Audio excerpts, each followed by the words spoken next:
ناظرین کرام، ایک اور بڑی اہم بات جو ہمیں احادیث مبارکہ سے ملتی ہے وہ یہ ہے کہ آپ صلی اللہ علیہ وسلم نے فرمایا جس نے 3 دن سے کم میں قرآن پڑھا، جس نے 3 دن سے کم میں قرآن پڑھا اس نے قرآن کو نہیں سمجھا۔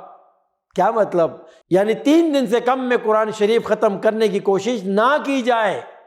ناظرین کرام، ہمیشہ ہی سمجھ کے تلاوت کیجئے کہ پوری روئے زمین پر ہدایت کا ذریعہ صرف یہی ایک کتاب ہے۔ اس میں تدبر کریں اور اس کے حقائق اور حکمتوں کو سمجھنے کی کوشش کریں۔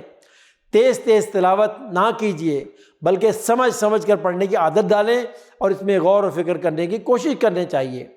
حضرت عبداللہ بن عباس فرمایا کرتے تھے القارعہ اور القدر جیسی چھوٹی چھوٹی صورتوں کو سمجھ کر پڑھنا میں اس سے زیادہ بہتر سمجھتا ہوں کہ بڑی بڑی صورتیں جلدی جلدی پڑھ جاؤں اور کچھ نہ سمجھوں۔